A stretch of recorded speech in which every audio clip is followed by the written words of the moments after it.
All right, so today we're diving into something uh, pretty wild. Yeah, WorldCoin. definitely a headline grabber. They've rebranded as World now, but everyone still calls it WorldCoin. I think that's going to stick for a while. Probably. Yeah. Catchy. Yeah. So WorldCoin, they're aiming to create like this global digital ID system using iris scans, Oh. and it's causing a lot of buzz, good and bad. Oh, yeah. Definitely a lot of controversy, but that makes it fun to dive into. For sure. And we've got some great sources to unpack here. Yeah, let me see what we've got. We pulled some articles from MIT Technology Review, Forbes, Wired, and there's some really interesting research on CoinMarketCap about the whole crypto side of this thing. Yeah, and I think I even jotted down some of my own thoughts after reading all this stuff. Well, perfect, because things are moving so fast with this, it's hard to keep up. Absolutely. And that's exactly why we're doing this deep dive. Right, to make sense of it all, especially as AI gets more and more sophisticated. Yeah. You know what's really fascinating to me? It's the timing of this whole thing. What do you mean? Well, think about it. We're kind of right on the edge of this huge explosion of AI, right? Where it's going to get harder and harder to tell online what's a real person and what's just some code, some bot. Yeah, deepfakes are already getting crazy realistic. Exactly. And WorldCoin, or World Now, I guess, they're trying to get ahead of that. By basically creating a way to prove you're human. Yep, like a digital fingerprint, but for your eyeballs. So how's that actually work, though? Does everyone have to walk around with an eye scanner now? Well, not everyone, but it's getting there. Really? Yeah, the core of the system is this biometric device they call the orb. I've seen pictures. Kind of sci-fi looking, right? Definitely. Well, they've been deploying these orbs all over the place, like 35 cities in more than 20 countries, I think. So you telling me I could walk into a coffee shop in Tokyo and there's an orb just waiting to scan my iris? It's possible, yeah. And they actually redesigned the orb this year. Oh, did they? Yeah, it's smaller now, more efficient, and cheaper to produce. So they're serious about this. Oh, yeah. They even have an orb on demand service now. You can request one like you'd order a pizza. Seriously? Okay, that's kind of impressive and a little unsettling at the same time. For sure. It's a lot to unpack. So let's unpack it then. What happens after you stare into the orb? What's the point of all this eye scanning? Okay, so that's where this World ID comes in. Okay, I've heard that term thrown around. So it's basically like a digital passport, verifying that you're a unique human being, not a bot. Ah. And the idea is you can use this ID to prove your humanness online, but without revealing all sorts of other personal information. So no more CAPTCHAs. You got it. No more trying to convince a website you're not a robot. All right, I'm starting to see the appeal here. And the technology behind it is really cool. They use something called zero-knowledge proofs. Wait, hold on. That sounds complicated. It is, but it's also pretty genius. Okay, break it down for me then. Okay, imagine this. You can prove you're old enough to buy a drink by showing your ID, but you don't have to tell the cashier your address or your birth date. Okay, that makes sense. Zero-knowledge proofs are kind of like that. You can prove a specific claim in this case, that you're human without oversharing all your personal data. Okay, I think I get it. So this World ID, it could potentially change how we do a lot of things online, right? Yeah. Like logging into websites, banking, even voting. Absolutely, that's their vision. And it's not just about security and convenience either. No. Nope, World is also really pushing this idea of financial inclusion. Now, that was something I was curious about. Didn't WorldCoin start as a cryptocurrency project? It did, and that's still a huge part of our whole ecosystem. So they have their own cryptocurrency, right? WLD. Yeah, that's the one. Right now, it's an ERC20 token, which means it's built on the Ethereum blockchain. Hold up, back up a second. Too much jargon. Maybe just a little bit. Okay, so think of Ethereum like a big highway, and ERC20 tokens are like cars traveling on that highway. All right, can visualize that. Sometimes it gets really congested, so transactions get slow and expensive. Makes sense. You're listening to Echoes of Insight, where we dive deep into the topics shaping our world, from the planet and politics to health, consciousness, economy, and alternative lifestyles. If you're enjoying the journey, make sure to subscribe and share this podcast with others who love exploring new perspectives. So there are these things called layer 2 solutions, which are like building express lanes that run alongside the main highway. So things move faster and cheaper. Exactly. And WorldCoin has hinted that they might be switching to a layer 2 solution called Optimism Mainnet for scalability. Okay, interesting. So how about this WLD token? What's it used for? Just buying and selling stuff on their platform? It's more than that. It has utility, meaning you can use it to pay for things within their ecosystem.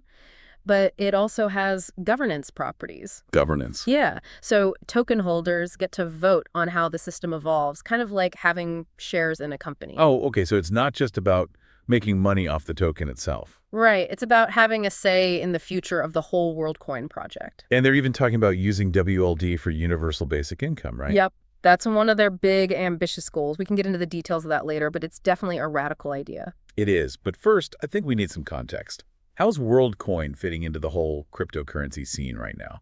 Well, as of today, December 9th, 2024, the crypto market is actually showing some real resilience. Even with all the ups and downs we keep hearing about. Yeah, there's a lot of volatility for sure, but the technology is maturing and there's some really exciting projects emerging. So it's not all doom and gloom for crypto. Not at all. Bitcoin, for example, is at its highest price since 2021. Wow, that's a pretty big deal. It is, and it's partly driven by institutional investors finally taking crypto seriously. So where does WorldCoin fit into all this? Are they just riding the wave, or are they doing something unique? I think they're carving out their own path, especially with this whole focus on digital identity. They already have almost 7 million verified users. 7 million. That's a lot of people staring into those orbs. It is, and that's despite facing some regulatory hurdles along the way. I bet governments aren't always the quickest to embrace new technology. That's for sure, but it shows there's a real demand for what WorldCoin is offering. And what about the WLD token itself? How's it performing in the market? Well, as of today, it's trading at $2.97. Not bad. Yeah, especially considering it hit an all-time low of 0.9758 cents back in September of 2023. So it's been on a bit of a roller coaster. Like most cryptocurrencies, yeah. But the fact that it's bouncing back is a good sign. I mean, all this talk about the tech and the market, it's fascinating. Right. But it feels like we're only scratching the surface here. Oh, we are. Definitely. There's a whole other layer to this, right? Absolutely. The ethical considerations, the potential downsides, the big questions about privacy and control. Yeah, that's where things get really interesting and maybe a little uncomfortable. Well, I'm ready to dive into those deeper waters if you are. Let's do it. So we talked about how WorldCoin works, their goals with crypto, all that. Yeah, the nuts and bolts. Right. But we also kind of hinted at this whole other side of it, the ethical part, and that's where things get a bit messy. Yeah, you said something earlier about them potentially tracking billions of people. Uh-huh. That's a pretty intense thought.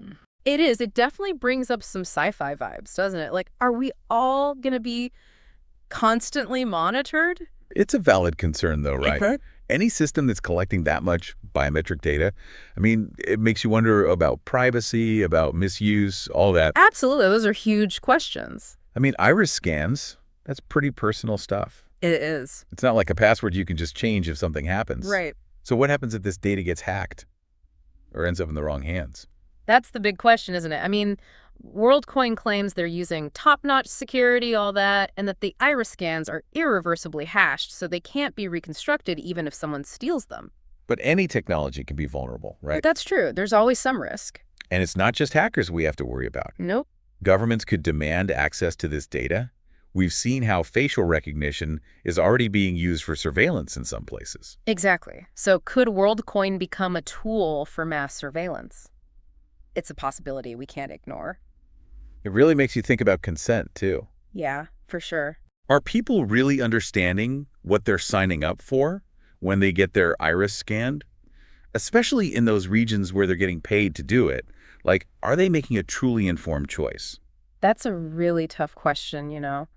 On one hand, this technology could empower millions who were shut out of the traditional financial system. Right, that's the whole appeal. But on the other hand, it could be used to control and monitor them in ways we haven't even thought of yet. Yeah, it's like a double-edged sword. It really is. And then there's the question of those who choose not to participate. Right, what happens to them? Do they get left behind in this new digital world? Will there be a divide between the World ID verified and the non-verified? It's almost like a digital caste system.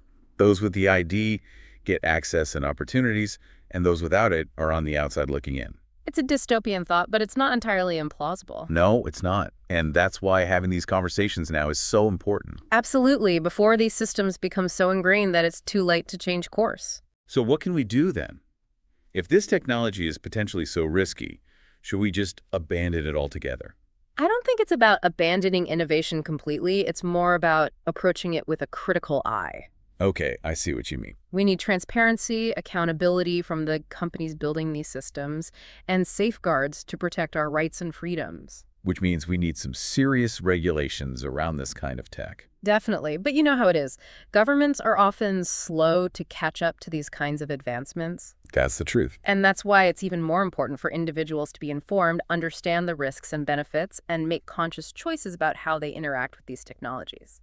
So knowledge is power, as they say. In a way, yeah, but it can be hard to keep up with all the new stuff coming out all the time. It really can. That's part of why we're doing this deep dive, to break down these complex topics and make them easier to understand. I'm glad we are, because I'm already learning a lot. Me too. And speaking of learning, I think it's worth pointing out that WorldCoin isn't the only player in this game. Oh, right. You mentioned some other projects in the research. There are actually quite a few groups trying to solve this digital identity puzzle, each with their own approach. Like what?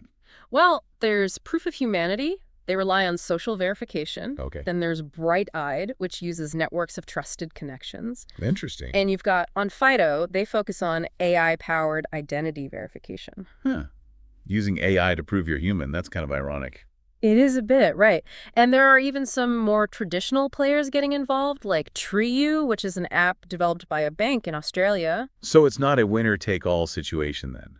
There are different paths we could take toward a better, more secure digital ID system. Exactly. We have choices as individuals and as a society. That's a good point. It's about asking ourselves, do we want to hand over our biometric data to a private company like WorldCoin? Do we prefer a more decentralized system like Proof of Humanity? Or are there even better solutions out there that we haven't even thought of yet? Big questions, no easy answers. It can feel overwhelming, I get it. It does. But we have to remember, the future isn't set in stone. It's something we create together through our choices, through our actions. So what's the main takeaway here? What do you hope people will do after listening to all this? I hope they'll come away with a deeper understanding of how complicated this whole digital identity thing is, especially with AI in the mix. Yeah. I hope they'll be more critical of new technologies, more aware of the risks and the potential benefits. Right. Being informed. And more than anything, I hope they'll feel empowered to be part of this conversation, to help shape a future that aligns with their values. Couldn't have said it better myself. I've definitely learned a lot from this conversation, and I'm feeling a mix of excitement and, honestly, some apprehension about what's coming next. That's a completely natural response. It's a time of huge uncertainty, but also a time of incredible opportunity. And it's up to us to make the most of it. Exactly. Okay, so we've talked about the potential risks, the ethical concerns, all that. But we also touched on the fact that there's a lot of excitement around WorldCoin. A lot of people believe in it. Definitely. So I think it's time to shift gears a bit and look at the potential upsides, the reasons for optimism. I think that's a great idea because it's easy to get caught up in the negative, but there's also a sense of hope and possibility around this project. Yeah, a feeling that they might actually be onto something big. Exactly. And I think that's what we need to explore in the final part of our deep dive. Okay, let's do it. Let's find out why, despite all the challenges, WorldCoin has managed to capture the attention of so many people. Sounds good to me. Okay, so we've explored the potential downsides, the ethical challenges that WorldCoin is facing, but we also kind of touched on the fact that there's a lot of hype. A lot of people are really excited about this project. Yeah, it's not all doom and gloom. Right, so let's flip the script a bit. What's the positive spin? Why are so many people intrigued by WorldCoin? I think you have to start with the scale of their ambition. WorldCoin is trying to solve some of the biggest problems we're facing in this digital age. Identity, inequality, the rise of AI. Yeah, they're not shying away from big ideas. Not at all. And they're not just talking about it. They're actually building systems to try and address these issues. So they're ambitious. Okay, I get that. But what does that actually look like? What are the real, tangible benefits that people could experience if WorldCoin succeeds? Well, let's start with the most basic level. Proof of personhood. Okay, back to that. Right, because as we talked about, telling the difference between a real human and an AI online is going to become more and more important. Yeah, especially as those AI bots get more sophisticated. Exactly. And WorldCoin, with their biometric approach, they're offering a way to verify that you're human in a way that we just can't do with usernames and passwords. No more CAPTCHAs. I'm already sold. Right. It just makes the whole online experience smoother, more secure. But it goes beyond that, right? Oh, yeah. Think about all the ways we use identity verification in the real world. Voting, banking, getting government benefits. Right, it's everywhere. WorldCoin could streamline all those processes, make them more efficient, more accessible, especially for people who are left out of those systems now. You mentioned financial inclusion earlier. Right. Can you talk more about how WorldCoin could help those who don't have access to traditional banking? For sure. So there are millions of people around the world who are unbanked, meaning they don't have a bank account, no access to loans, things like that. And that holds them back in a lot of ways. Absolutely. It keeps them trapped in poverty. So how does WorldCoin change that? Well, by giving them a universal digital ID that can be verified anywhere, it opens up a lot of possibilities. People can use their World ID to access mobile banking, receive money from abroad, even participate in microlending programs. So it could really empower people financially. Exactly, especially in developing countries. It's a pretty big deal. It is. And then there's the whole universal basic income thing, which is probably the most radical part of their vision. Yeah, that one's hard to wrap your head around. It is. Giving everyone free money, even in the form of cryptocurrency, it's a bold idea. To say the least. There are definitely challenges, logistical and economic ones, but the principle behind it is interesting. As AI and automation take over more jobs, we have to find a way to make sure everyone has a basic income, a safety net. So WorldCoin sees UBI as a way to adapt to a changing world. That's right. And using cryptocurrency to do it, at this scale, it's really innovative. Whether it works or not, it definitely makes you think differently about how we deal with inequality in this century. It does. It forces us to question our assumptions. I still struggle with how a cryptocurrency could become so widely accepted, though, especially with all the volatility, all the skepticism around crypto. Yeah, that's a valid point. But WorldCoin isn't just throwing a token out there and hoping for the best. Yeah. No, they're building a whole ecosystem around it. The World ID, the Orb, the World app, all designed to make the WLD token a part of everyday life. So it's about giving it real-world value, making it more than just something to trade on an exchange. Exactly. As more people use it, as more businesses accept it, its value could stabilize, become more like a regular currency. So it's almost like they're building a new economic system from the ground up, one that's designed to be more inclusive. That's a good way to put it, and they're not alone in that. We're seeing a ton of innovation in the crypto and blockchain space, with projects exploring new ways to manage money, distribute resources. It's pretty exciting. It sounds like we're at the beginning of something really big, a fundamental shift in how we think about money, identity, even what it means to be human in a world that's becoming more and more technological. It's exciting and a little bit scary, to be honest. It is, and that's why these conversations are so important. We need to be informed, engaged, critical of the technologies that are being developed. So we can shape the future we want, not just passively accept whatever future is handed to us. I think that's the perfect note to end on. We've covered a lot of ground in this deep dive, the technical stuff, the ethical dilemmas, the potential benefits. It's pretty amazing how much there is to unpack with WorldCoin. It really challenges us to rethink some of our most basic ideas about identity, privacy, the future. So what's the final takeaway? What do we do with all this information? Stay curious, stay informed, keep asking questions. We're living in a time of unprecedented change, and the best way to navigate it is to be open to the unknown, to challenge our assumptions, and be willing to consider new possibilities. It's a call to action, then. It is. The future is something we create, and it starts with awareness, understanding, and a willingness to have these tough conversations. Well said. Thanks for joining us on this deep dive into WorldCoin. Until next time, stay curious, stay informed, and keep questioning everything. Thanks for tuning in to this episode of Echoes of Insight. If you enjoyed this deep dive, don't forget to hit that subscribe button and share it with someone who loves exploring big ideas. Together, let's keep the conversation going. See you next time.